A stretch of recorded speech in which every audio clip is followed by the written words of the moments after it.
There are a lot of grown-ass women out there who are so capable, so smart, so amazing, and they don't know how to get what they want. But first, I hear this a lot, and you probably do too.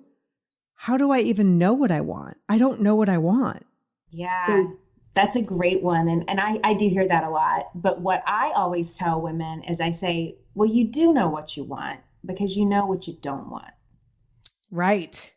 And so by focusing on what it is that we don't want, it actually puts us on the path of discovery to what it is that we do want. Well, now that I know all the things that I don't want with this, what are some of the things that I do want? And it's usually the opposite of those things. That's going to unlock us to more of that clarity of what it is that we do want. I like that. It's a little reverse engineer there. Julie Solomon is a speaker, business coach, host of the top-rated The Influencer podcast, and author of the brand new book, Get What You Want, How to Go From Unseen to Unstoppable. And that's what we're talking about today. If you've been thinking it's time to go for what you really want, or maybe even just figure out what you really want, this episode is for you. We talk the importance of owning your origin story, Julie's 3 keys to freedom, and the one mind-blowing section of the book that can change how you see everything. I'm Jackie McDougall, and this is the Grown-Ass Woman's Guide.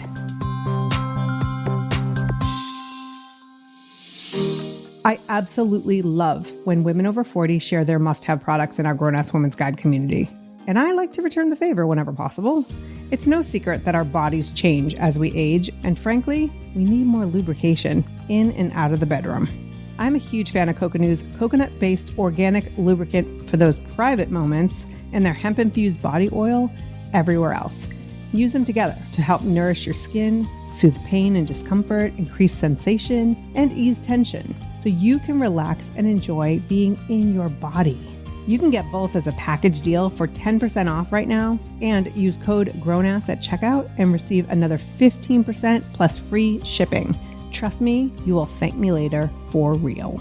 Visit grownasswoman.guide/coconut and use promo code GROWNASS. That's grownasswoman.guide/coconut, like coconut without the T. Julie Solomon is an impressive human being. Her work has been featured in top-tier outlets like Forbes, Entrepreneur, Business Weekly, Success, and People magazine. And she was recently named one of the top 100 leaders in influencer marketing by Influence. And it doesn't take long to see why she's created so much success. But it's actually the vulnerability and authenticity Julie shares in her book and on this episode that made me truly excited to share this conversation with you. So let's get back to it. We've talked about how to figure out what you want, but how do we tackle that crippling fear of actually saying it out loud? You know, for the world to hear? Eesh. I think many of us do know what we want, but there's something about saying it out loud. You know, I think there's a fear there. Where do you think that comes from? Yeah. And I think you just touched on another thing. It's not that we don't know what we want. It's just we're afraid of saying what we want, declaring what we want, advocating for what we want, and then heaven forbid it not happen. And then that means something about us. We're a failure. Right. We're not enough. Who did we think we were to think that we could even make this possible? The imposter syndrome, all of the fears come in. I was one of those people for a very, very long time who not only didn't think that I knew what I wanted, but when I got really honest with myself, it's that I didn't think that what I wanted was possible. Not only could I not get what I want, but I especially couldn't get what I wanted. These other people could get what they wanted, you know, because they had figured something out that I hadn't. They knew the secret sauce. They knew the key to life. They had a better car, a better job, a better husband, a better partner, you know, whatever it was that I would make up and tell myself. And so it was always for me, and this is where it kind of allowed me to kind of stay in my victim state, because the answer was always out there or for somebody else. And so it wasn't possible for me. In Julie's book, she opens with a story about hiding $30,000 in credit card debt from her husband, actor Jonathan Sheck, when he discovered her dirty little secret and confronted her. This story of you being $30,000 in debt, like I can feel it in my stomach when I was reading it. Yeah, this is a story that I had never shared publicly until the book came out. And another thing that I strongly believe in life is that every coach needs a coach, every therapist needs a therapist, every leader needs a leader, every teacher needs a teacher. So I had a writing coach through this process. I wanted to write it myself. I wanted to really give myself the courage and the vulnerability to do that, but I'd never written anything before.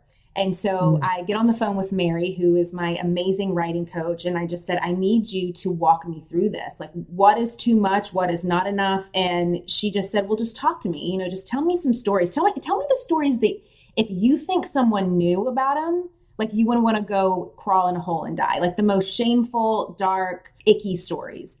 And I said, well, if I'm really being honest, it's several years ago, and then I told her this story about how I had on paper, I had this great PR job and I had a husband and my son and, kind of on the outside looking in, you would think it would be one of those picture perfect stories. But on the inside, I was hiding this big secret and I was hiding this debt, and I would go and I would shop and I would buy things.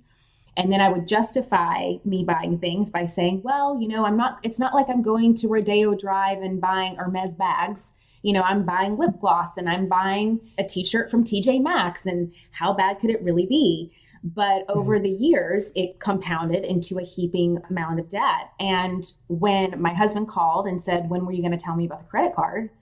I had this guttural moment. Initially, I wanted to try to fix it because I'm a fixer. I wanted to avoid it because that was just my justify, rationalize, avoid, my addictive pattern. But most importantly, I knew that I had been, hand in the cookie jar. I was caught, and I had a choice in that moment. Do I want to keep doing what I'm doing and getting the same results? Or do I want to have a come to universe moment and start to face some really hard truths about myself? And the hard truth at that moment was, why am I so afraid to be honest about money? Why am I so afraid to be honest about my relationship with money? Why am I so afraid to be honest about me maybe not feeling worthy of money? Why am I so afraid to be honest of the fact that I can make a lot of money, but I spend it faster than I can make it because I don't feel worthy of having it in the first place? I think that is so relatable. If you've listened to the Grown-Ass Woman's Guide before, you know I'm no stranger to money conversations. In fact, keep your eyes open for an upcoming episode on that. But money mindset and our attitudes around finances cannot be underestimated. And most of those attitudes are formed in childhood, in our family of origin. When it came to money, I have this origin story of a very scarcity mindset around money. I grew up in a very small town, blue collar working family. My dad literally wore a blue collar to work every day. And there was just this mindset of, as long as we have enough money to pay the bills, and I really hope that we have enough money this week to pay the bills, then everything's okay. Right. And so there was never enough money to go around. Therefore, of course, conversations about savings weren't happening. There was no money to save, or 401k or forecasting or wealth advice. Like wealth, what's wealth? Wealth advising. Right. It's for other people. That's for those people. Those people get to do that. I don't get to do that. I'm not worthy of doing that. I'm not enough to do that. I wasn't born into that. Therefore, it's not possible for me. Right. And so that very childish mindset, scarcity mindset, started to come into my adult life because I had never faced that. The other thing to kind of compound that when it came with money is that I was raised with this mindset that is very common I was raised in a small town in Tennessee. So a very kind of Southern culture mindset where there's going to be some man in your life that's going to come in and he's going to handle all of that. So you don't have to worry about that. And not only do you not have to worry about that, but we don't want you to worry about that because you're a woman, which kind of automatically makes you a financial toddler. And so we don't really want you to be worrying about the money because you're a woman. So you're not going to know how to count. You're not going to know how to use a calculator. You're not going to know how to balance a checkbook. A man has to come in to do those things.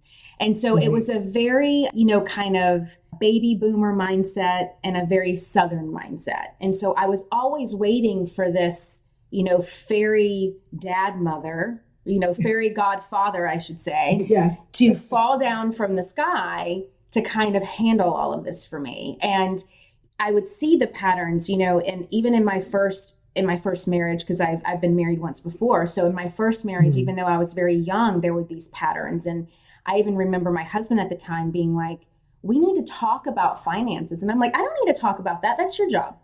Like, why is it my responsibility to have to budget? I don't understand math. I'm not good with numbers. You're the engineer. You need to figure that out. And I would just kind of pass it off. But what I didn't realize at the time is that it was compounding this core belief system that I had around money and that I chose to keep having around money as an adult, started to compound these beliefs and these frameworks that I had around my own ability to have freedom and have abundance, and to really see money as this tool that I could use to not only hopefully pay the bills this week, but to actually get what I wanted in life. And the reason why I wanted to share that story so much is because I know that there's probably a lot of women out there that didn't hide $30,000 of credit card debt from their husband, but maybe they do other things. Maybe they're like my mom, who, when she runs into the house with shopping bags, she immediately runs to her closet to hide the shopping bags because she doesn't want to have to talk about how she went shopping that day. And let me tell you this, when I bought my first house in Burbank, California in 1999, I would go on, I'd go out and buy things for the house or go buy some clothes for me or whatever. Single. I'm a single woman in my own house that I purchased. And I would leave my bags in the car until it was dark so my neighbors would not see that I went shopping and think things of me. That's how jacked up my money mindset was. So when I was reading this, I was like, oh, you are so not alone. Let me ask you this, though. Was there part of you that wanted him to find out? Because it was like, how long could you keep this going? I mean, maybe in your subconscious? No, I was so delusional, Jackie, that no. I kind of had like a gambler's mindset, which is an addictive mindset, that I had told myself, because I would say things like, I'm just going to book a PR gig and I'm going to pay it off before he finds out. Or he's going to land some new job and somehow I'm going to take the money from the job that he landed without him knowing it and pay it off and he'll never find out. Or I'm going to win the lottery. Just this really delusional thinking, because I think, Jackie, for me, it was more important for me to feel this accomplishment or this pride and being like, I got myself in this, I'm going to get myself out of it. And I'm going to be able to get myself out of it to where he doesn't even need to know about it. Then it was like, I need help. I didn't even see it as a cry of help in that moment. And so I couldn't even think about, oh, I kind of wish that he finds out. Now, I will say it was a relief once he found out, because I'm like, okay, now this is out in the open. But when I was really in it and in those addictive patterns, and if anyone has ever dealt with addiction or has a loved one that has dealt with, whether it's alcoholism or, gambling or drugs or whatever, that addict behavior, the addict mindset is one of such delusion and such unusual and bizarre behavior that when you're in that addict mindset, you can talk yourself in and out of something that makes so much sense to you, even though it could be farther from the reality of the situation. So that's really in the moment of where I was. I was in a massive state of delusion. Yeah. And I don't think we talk about this. So, you're married to a Hollywood actor, you're working in publicity. When you do make money, when you are bringing in clients or when he's getting gigs or whatever's going on, it's a sizable amount of money. So I think sometimes we can sort of poo-poo the idea that somebody might actually be struggling because on the outside, you're successful. You've got everything. You're not living in your car. It doesn't look like a struggle in what we have determined as society, what a struggle looks like. And that's what I would always say to myself too. I'm like, I don't need help. I'm not in a ditch with a needle in my arm. I'm not rock bottom. Like I'm not on drugs. I'm not on, drinking all day. Like, and again, that's the justification and the rationalization of behavior. And Yes. I would say those things. And I think also what you touch on too is this idea of I never knew what enough was because I never had enough growing up. So there was no magical number that I could have ever come up with that would have been enough. So my husband could have made $50 million a year. And like, would that have been enough? I don't know. I could have made. It just so you know, Julie, it would have been enough for me. I'm just saying 50 million, I'm good. Right. But it's when you're not, I would have thought because how is that not enough? But knowing my relentlessness at that time, and it wasn't really I had this weird dynamic between I didn't really care how much he made. This was about me proving something to me. Yes. So it wasn't about his money or his success or how much he had made throughout his career. This was about me being successful and about me making. So I would say to myself, I want to make so much money that I afford my husband. Like he would never have to work again if he didn't have to, which I think is an amazing dream. I know a lot of women out there that have those dreams, but there wasn't a realistic framework to what does that actually mean to get there? And once you're there, do you know that you're there? And I remember one time, one of my really good friends, Liz Ryder, said to me, she goes, Julie, what is enough for you? $1 million, 3 million, 5 million, 10 million? Like, what is enough? And I just remember looking at her being dumbfounded because I had never asked myself that question. When is enough enough? And it's kind of like never enough.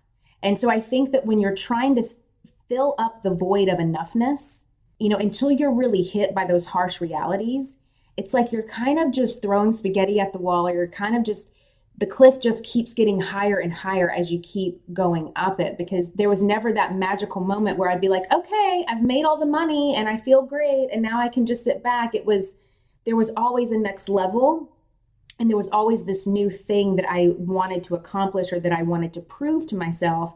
And that just really goes back to my need for so long for validation in order to feel seen and heard and loved. And in order just to validate my human existence, I needed to perform, I needed to achieve, I needed to succeed.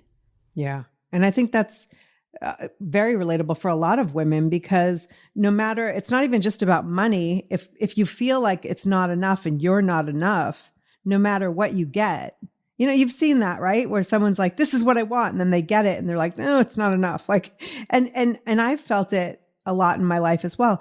And, in the book, you mentioned origin story. When you're thinking about what you want, some people might be like, well, why do I even have to go back? Like, I don't want to look back. I don't want to think about my childhood. I don't want to relive any of that. But according to you, it's extremely important to sort of go back and to think about where you came from before you can even think about where you're going. Am I getting that right?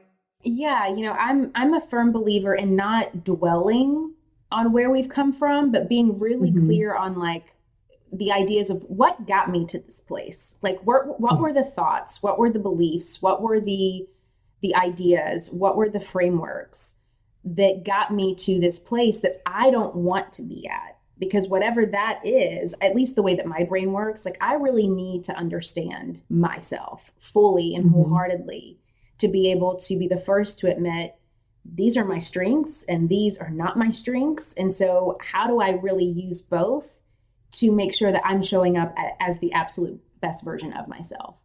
And so that was for me of getting really honest about that origin story piece. And it can be, my origin story is one of, we talked about the money piece. So a big heap of scarcity, lots of people pleasing, the need for validation. When I was growing up, I had this desperate need for people to like me.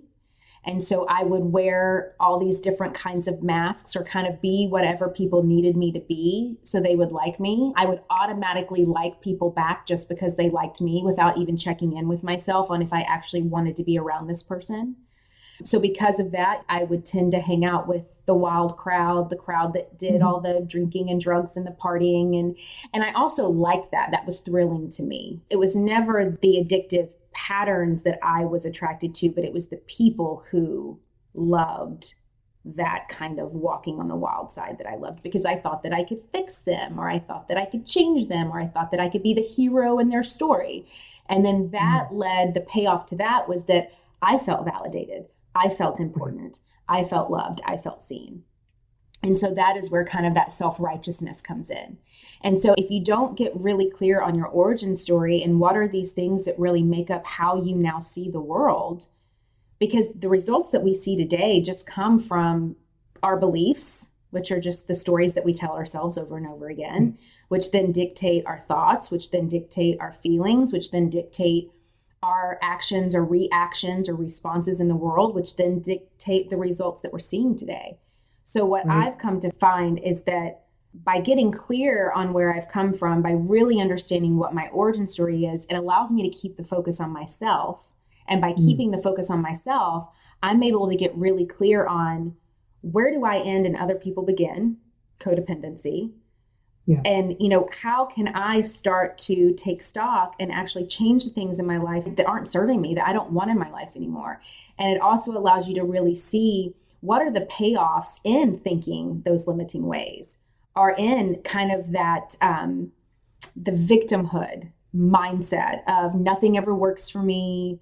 People don't ever look out for me. People don't support me. It's never enough. I'm never enough. I'm not good with money. It's like all of these little things that we can just say to ourselves constantly throughout the day come from this deeper belief system that we have and are ultimately dictating all the results that we're getting. So long story short, yes, we can't control everything that happens in our lives, but we can control a lot more than what I think we give ourselves the credit and really the need for.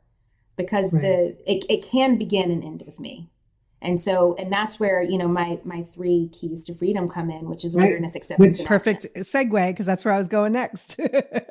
Julie's 3 keys to freedom are simple to understand, but powerful when actually implemented. Awareness, acceptance, action. Can you break it down a little bit? Yeah. So when I decided to kind of start to go and get the help that I needed, and for me, that looked like I got into therapy groups. I started reading a lot of books. I started going to a lot of personal development conferences, got into a 12-step program called Al-Anon, which was really helpful for me because I grew up in an alcoholic home. And that really started to unlock for me a lot of, this is why I think the way that I do, and this is why I act and react in the way that I do. And so it was a mix of all of these things that I started to dive into. And the 3 A's is what I call them in the book. I didn't invent them. They're very well known in therapy circles and recovery groups and that sort of thing. But I do share them in the group and how I really understand them. So the first step is really awareness. And I think that's the first step to any kind of recovery process. And it is simply the identification that some problem or dysfunction exists in your life that needs to change. Yeah. Simply what it is. Acceptance is typically that very uncomfortable place where we have to come to grips with the idea that the problem is not all of me, but it is a part of me. And it does not define me, just like there's no other kind of single characteristic of mine that defines me wholeheartedly, but it is merely one piece to the puzzle in my life that no longer fits, and it needs to be removed. And I will say, out of the 3 A's, and I'll get to action in just a moment, but awareness, acceptance, and action, the biggest A that people typically want to avoid or bypass is the acceptance piece. It's painful.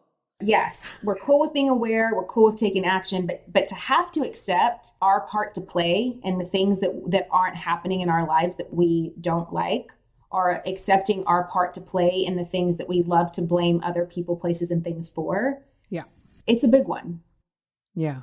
Especially when it comes to our origin story, right? It's super comfortable to go back and recognize the origin story and then blame all those people for everything that's happening today. Exactly. And, that's what, when I say with my origin story, there had to become a time where Julie's origin story became Julie's story. Yeah. And I couldn't even blame it on the origin anymore because I'm a grown-ass woman. So it's not my daddy issues or my mommy issues or my origin issues. They're my issues. Yeah. So it's really about wanting to accept, I'm aware that this is what it is.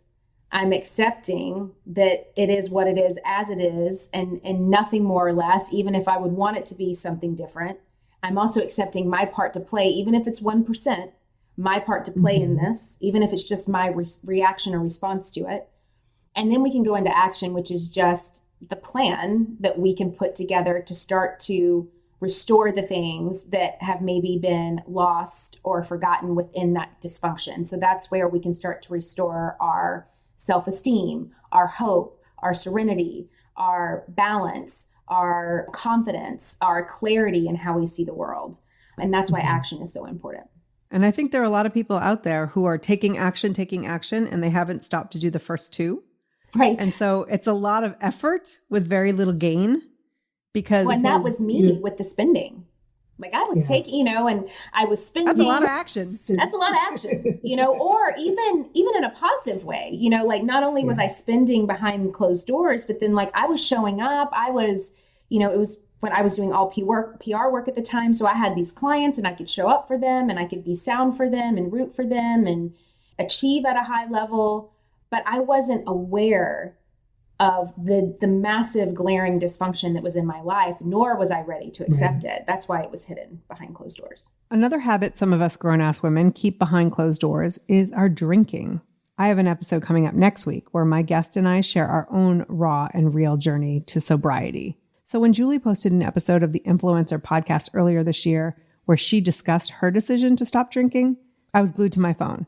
And I loved listening to how certain things in her life began to shift almost immediately. Did you look at alcohol the way you were looking at spending and other things? Because I think if we have these quote unquote personalities, even in our successful moments, even in our everyday lives where we're like, look, I've got it together, things sort of rear their ugly head a little bit throughout when we're not paying attention, when we're not aware of our behavior. And so would you sort of tie that in to the same struggles that you had with money? Yeah, for sure. And I first want to say that the amount of drinking that someone can drink, and is that amount too much or too little, is a very relative question for people. Yeah, totally. Because of where I came from and my origin story, I grew up in a home that, I had a dad that drank and has drank every single day of his life. I've never known my father to not have a beer in his hand and to not be consistently drinking. And for a very long time, I would say to myself, well, that he's just having a 12 pack of beer. Like he's not in a ditch in the corner. He's, those justification and rationalizations. He's not having to be carried out of the bar every night, or he's not vomiting all over himself, or, whatever those things would be.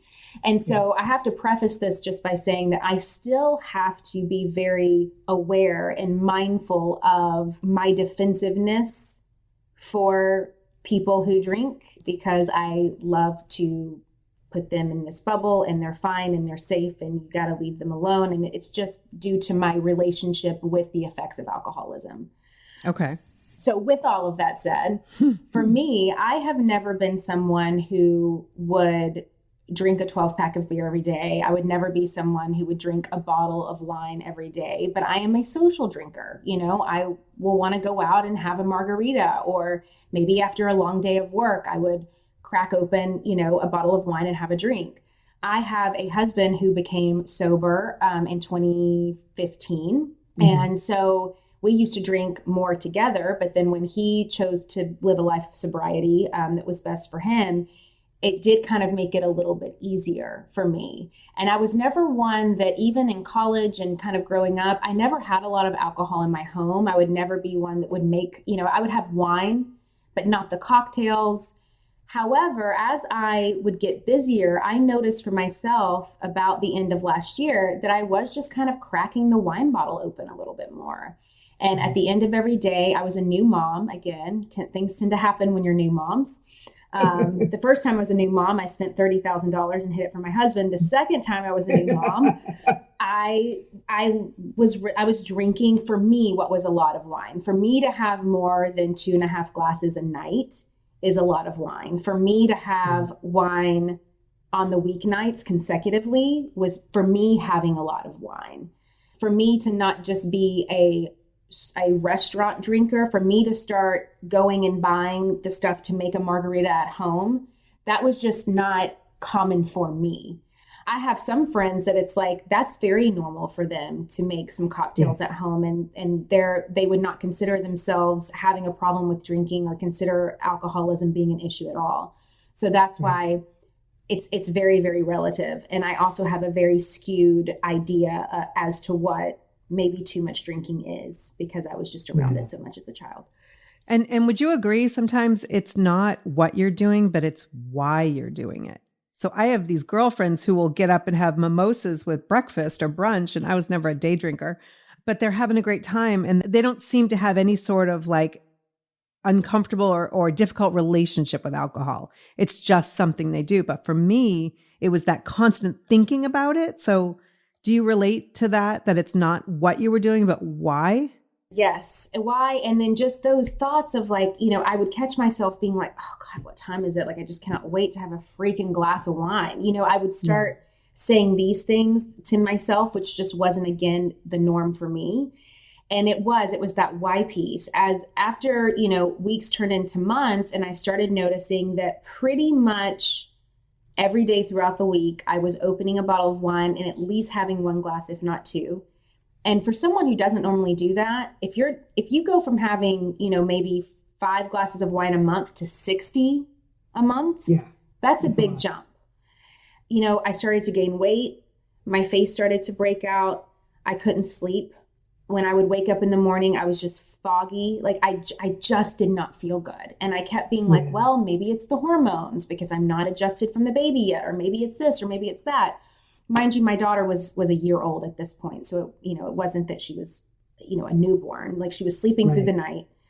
And so I went through the holidays and I just said, I'm going to do a dry January. I've just been drinking more than I normally have. And I know that it's coming from this place of just, I'm exhausted. I'm trying to fill a void. I'm exhausted. I'm tired. I'm a new mom. Sometimes I don't want to deal with the realities of being a new mom. And so I'm going to the bottle. And so I just wanted to test out. So I did the whole month of January without having a drink. I started drinking a lot of tea. I started drinking more water. And just in that month, the only habit that I changed was that I would make sure to have a water bottle at my desk at all times. And whenever I wanted to sip something, I would make just an herbal tea. And in a matter of 30 days, my skin had cleared up. I lost 7 pounds without trying, which, like, hallelujah to that, just the feeling of feeling better. Right.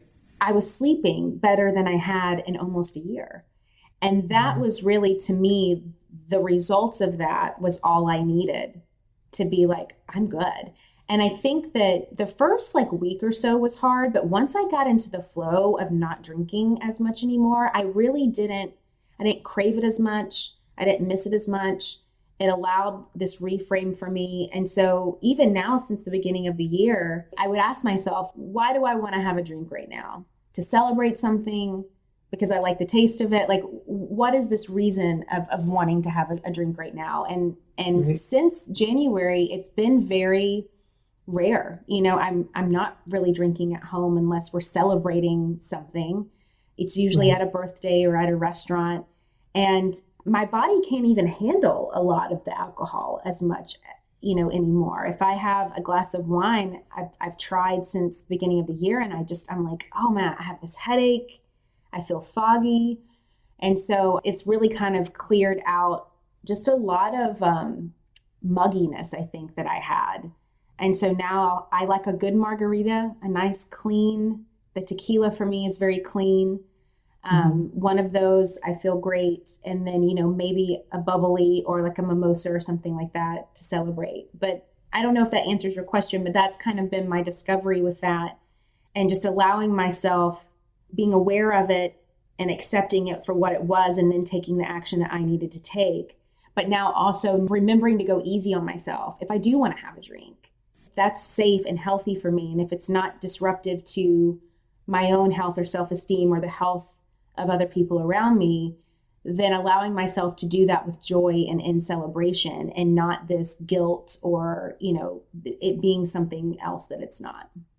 Absolutely. Thank you for sharing all of that. And I think it's a great example of a lot of things, whether it's in our business, it's in our our health, it's in our money. When we are doing something so absent-mindedly, sort of, and it just becomes the quote unquote, I deserve it mentality, our actions were not aware, right? We're not accepting that there might be an issue here. And then our actions are completely oblivious to the first two steps of your freedom. And so action is one of my favorite things because I think for many occasions, it is the answer to fear. I know a lot of people, myself included at times, who get so stuck in trying to figure out a plan. Like, oh, I have to have a plan.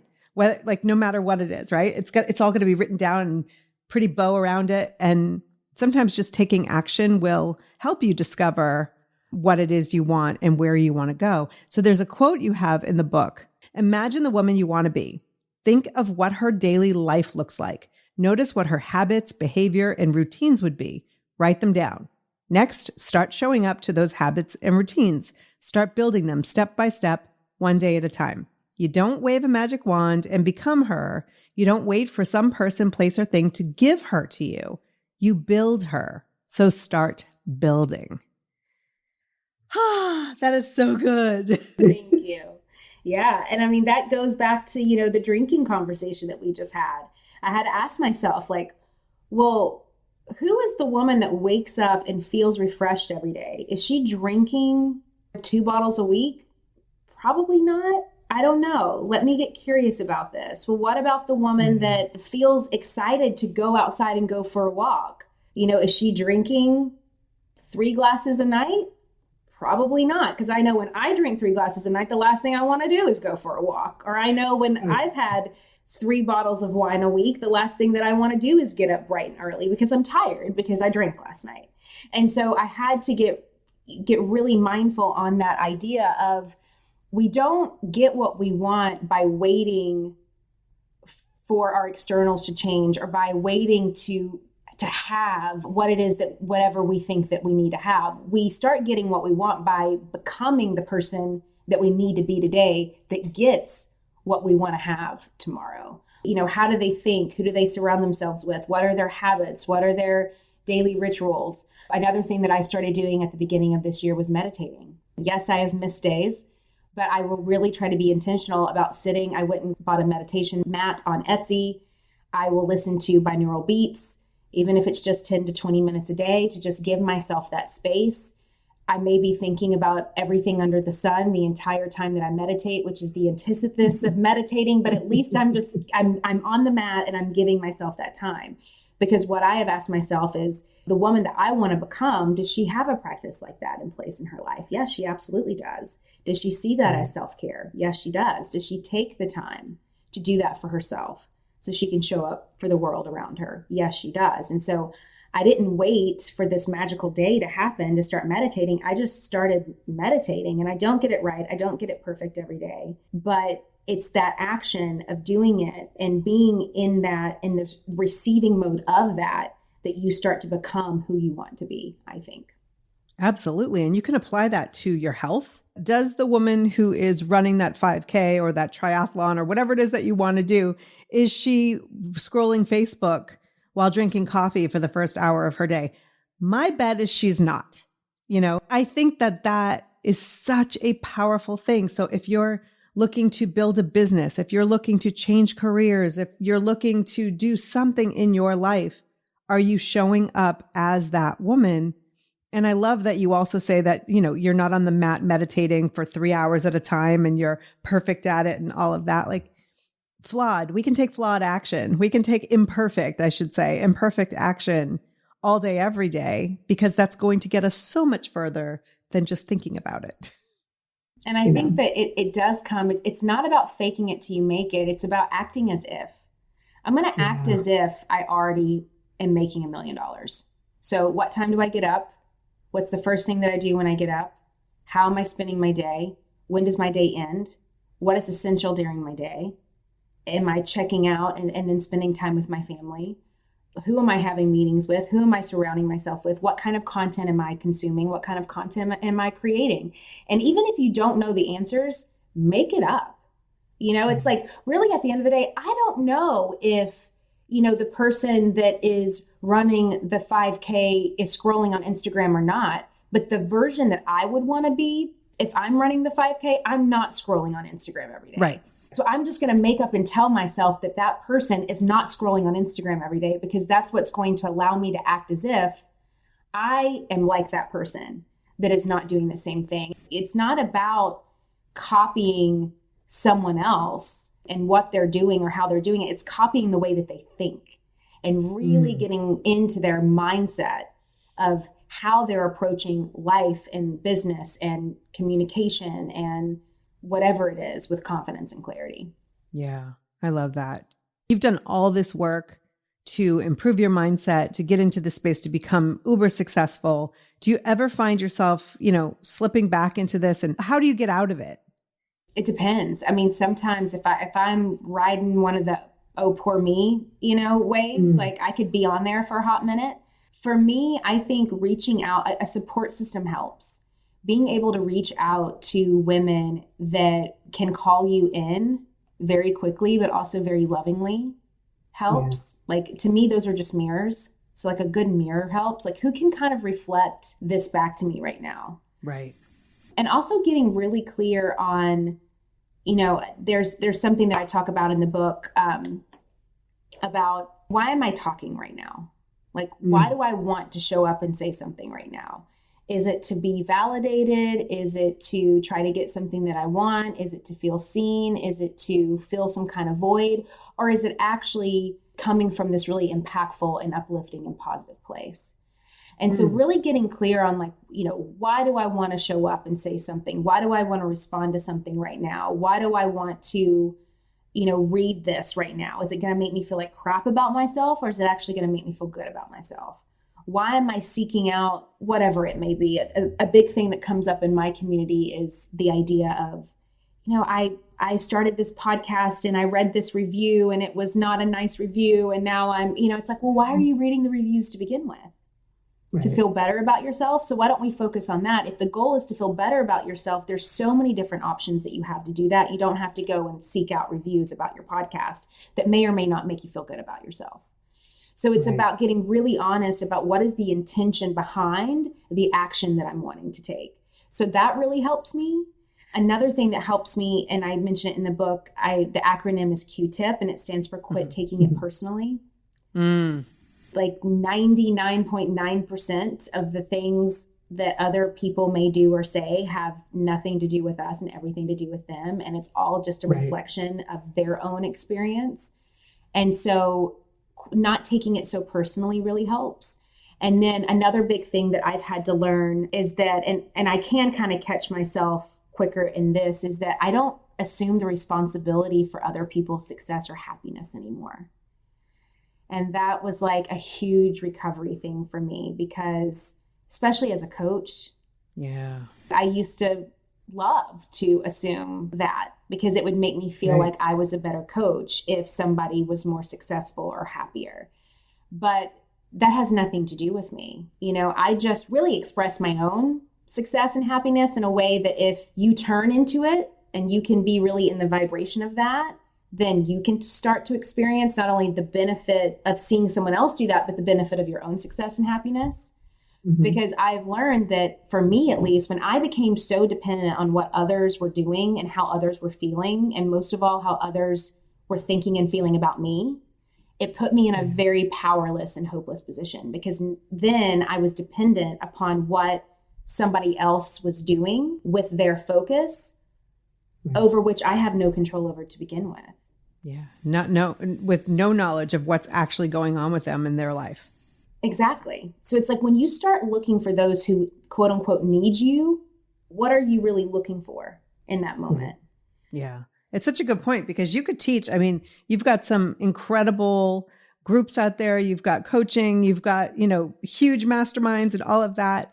And somebody could slap down $20,000 to work with you and not show up for themselves, even if they're physically showing up, not really doing the work. That's not on you. Right. And then they could go off and be like, well, it was her. Yeah. she's terrible. Don't work with her. Da, da, da, da. And, I think that there's always a balance between you always want to make sure that you're in alignment with the coach or the container or the book you're reading, like whatever it is. You are responsible for making sure that you are in alignment with what it is that you're signing up for, no matter if it's $10 or $10,000.